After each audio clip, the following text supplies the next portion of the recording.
Marie Tudor. Je suis presque sûr que ce nom, vous l'avez déjà entendu, notamment pour sa légende noire. Et pourtant, derrière son surnom assez évocateur de Bloody Mary, la reine sanglante, se cache en fait derrière l'histoire tragique de l'une des femmes les plus importantes de l'histoire d'Angleterre. Lorsque son père, le cruel Henri VIII, meurt, cette princesse jusque-là exilée se battra pour obtenir le trône de son père, affrontant son demi-frère Édouard ainsi que les complets de la cour royale pour finir par s'affirmer comme la première souveraine de l'histoire d'Angleterre. Mais du coup, comment dans une époque en proie aux guerres de religion, une jeune princesse catholique mal aimée par son père a pu-t-elle devenir la souveraine de l'Angleterre protestante? Eh bien, c'est ce que nous allons voir dans cet épisode.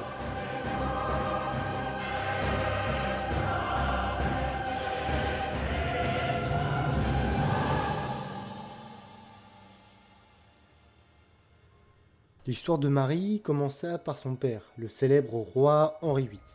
Roi flamboyant, énergique, militariste et entêté, il fut l'un des rois les plus charismatiques de l'histoire d'Angleterre. Véritable barbe bleue, obsédé par le désir d'obtenir un héritier mâle, il épousera 6 femmes, en répudiera 2 et les fit décapiter. Ouais, clairement, c'était pas vraiment le mari idéal. Cette volonté acharnée d'obtenir un héritier mâle poussa le roi à violemment s'opposer au pape de Rome. Le refus de celui-ci d'annuler son premier mariage avec la mère de Marie, la célèbre Catherine d'Aragon, poussa Henri à se proclamer seul chef suprême de l'Église d'Angleterre aux dépens du pape. Rejetant l'autorité du pontife sous couvert que la souveraineté nationale exigeait l'autorité absolue du roi, Henri travaillait en étroite collaboration avec le Parlement, faisant appliquer une série de lois matérialisant le schisme religieux, schisme aboutissant en 1534 par la naissance de l'Église anglicane. Du coup, les Anglais ne pouvaient plus faire appel à Rome pour le règlement de questions religieuses. Toutes les décisions venant résoudre les conflits entre chrétiens devaient être prises en Angleterre, notamment par le roi lui-même. N'acceptant aucune contestation, le roi fit exécuter ses opposants, fit main basse sur leurs biens et les révoltes populaires furent rapidement étouffées. Isolée et affaiblie, pour les catholiques restants, le seul soutien potentiel était la seule princesse catholique de la famille royale, la propre fille d'Henri VIII, Marie Tudor.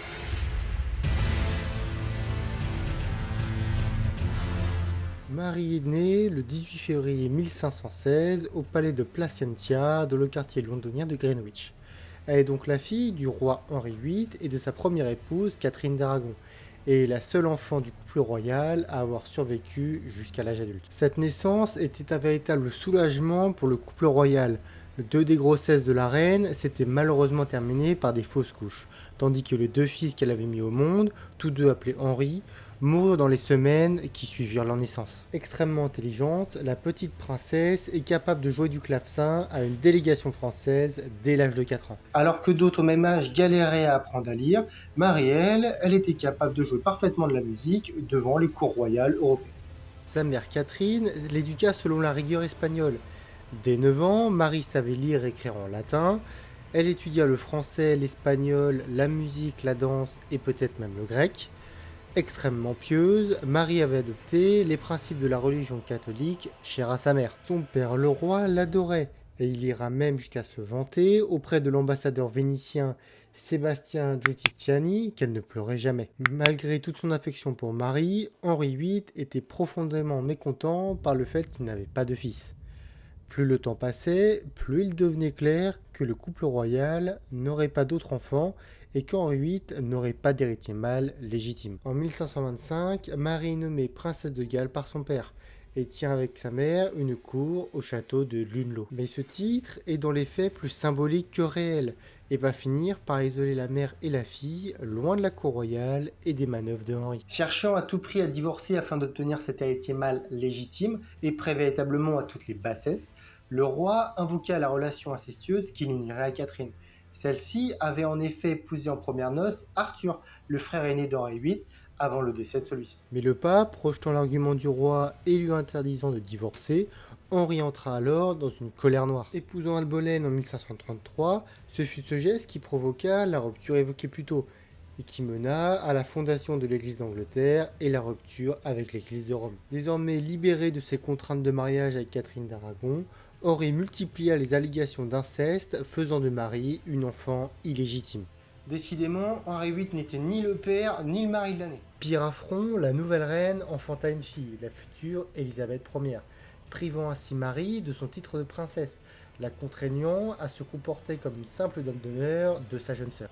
Dites-vous bien que l'humiliation est telle que la cour appelle Élisabeth, pourtant plus jeune, princesse, alors qu'elle, pourtant l'aînée, n'est plus appelée que par Marie. Et comme un malheur n'arrive malheureusement jamais seul, sa mère Catherine mourut au château de Kibolton le 7 janvier 1536. Elle est inhumée comme princesse de Galles et non pas comme reine d'Angleterre le 28 janvier de la même année. Loin de se laisser émouvoir par la mort de son ex-femme, Henri VIII n'eut pas de chance avec sa nouvelle reine Anne Boleyn, qui sera elle aussi incapable de lui donner un héritier mâle. Elle fut à son tour écartée de la cour et décapitée en 1536. Seulement 2 semaines après l'exécution, Henri VIII épousa Jeanne Seymour.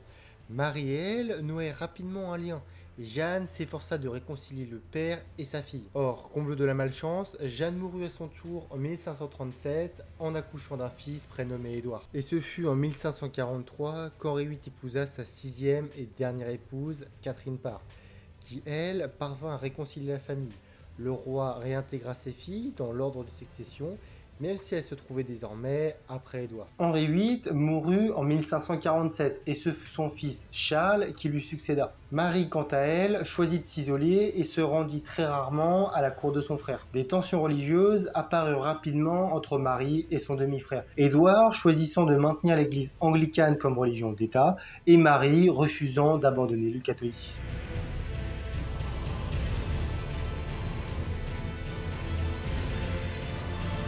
La situation se résolut d'elle-même par la mort le 6 juillet 1553 d'Édouard VI d'une infection des poumons à l'âge de 15 ans. N'ayant pas eu le temps d'enjeuner d'héritier et ne souhaitant pas que sa demi-sœur catholique ne lui succède, le roi désigna pour lui succéder sa cousine Jane Grey et son mari Guilford Dudley. Ceux-ci sont proclamés rois et reines d'Angleterre la même année, mais après seulement 9 jours de règne, ils sont écartés du trône par les partisans de Marie Ier, qui les fit exécuter l'année suivante. Devenue reine, Marie est couronnée au sein de l'abbaye de Westminster le 1er octobre 1553. Il est à noter que cet acte fut grandement soutenu par le peuple. L'une des premières décisions de la nouvelle reine fut d'annuler les réformes anticatholiques décidées par son père et par son frère, et d'entamer des négociations pour revenir sous le giron de Rome. La messe fut rétablie et le culte anglican remplacé. Mais voilà, son règne avait à peine débuté que Marie devait faire face au même problème que son père. Il lui fallait un héritier légitime pour le trône, et donc pour cela, il lui fallait forcément un époux. Et malheureusement, à 37 ans, Marie était qualifiée de vieille fille revêche et sérieuse. Sympa. Le salut de Marie arriva de l'autre côté de la Manche où régnait un de ses cousins. Et ce fameux cousin, je vous assure que vous le connaissez. Il s'agissait ni plus ni moins que de Charles Quint, l'un des plus grands souverains d'Europe. Apprenant la situation délicate de sa cousine, l'empereur lui suggéra d'épouser son fils, le prince Philippe d'Espagne, un beau jeune homme de tout juste 26 ans. Recevant le portrait du jeune prince en 1553, Marie a dû faire face à une forte contestation populaire, poussant une partie de la population à se révolter contre sa reine afin de l'empêcher de donner le trône à un Espagnol, de surcroît catholique. Montrant toute sa détermination, Marie écrasa les rebelles à leur arrivée à Londres et tous les meneurs furent exécutés. Libérée de toute contestation, Marie put épouser le prince Philippe en 1554, mais malheureusement pour elle, ce mariage se révélera être un échec cuisant. La reine va très vite développer des sentiments pour son jeune époux, mais celui-ci ne sera pas très réceptif aux avances de sa femme. Mais une nouvelle rapprocha cependant les deux époux. En effet, la reine se déclara enceinte en septembre 1554. Philippe et elle sont enchantés par cette nouvelle, voyant cet enfant le potentiel héritier des couronnes d'Espagne et d'Angleterre. Mais le problème de cette grossesse est qu'elle se poursuivit encore et encore. Au 9e et 10e mois, il n'y avait toujours aucun signe d'amélioration. Jusqu'au mois de juillet 1555, où le ventre de Marie perdit en volume subitement. La raison était évidente. Son désir d'engendrer un héritier était si fort qu'elle avait déclenché une grossesse nerveuse. Devant cet échec de la fausse grossesse, Marie estima qu'il s'agissait du châtiment de Dieu pour sa tolérance des hérétiques dans son royaume. De son côté, Philippe, déçu par cette grossesse infructueuse, quitta l'Angleterre pour aller combattre les Français en Flandre. Marie Ier en eut le cœur brisé et elle sombra dans une profonde dépression. Et malheureusement pour les catholiques d'Angleterre, cette dépression se traduisait par une dureté religieuse accrue. Ce choix entraîna la mort par bûcher de près de 300 personnes entre 1555 1555 et 1558. Ce furent ces exécutions qui valurent à Marie son surnom de Marie la sanglante. Le courage des martyrs provoqua la sympathie de la foule et une haine profonde contre Rome. La situation est en réalité paradoxale car les relations entre Marie et la papauté étaient en réalité très mauvaises. Le dernier clou du cercueil de Marie sera la perte de Calais en janvier 1558. Il s'agissait là de la dernière enclave anglaise sur le continent. Bien que la défense de ce territoire était un fardeau financier, sa perte affecta le prestige de Marie qui perdit définitivement la confiance du peuple.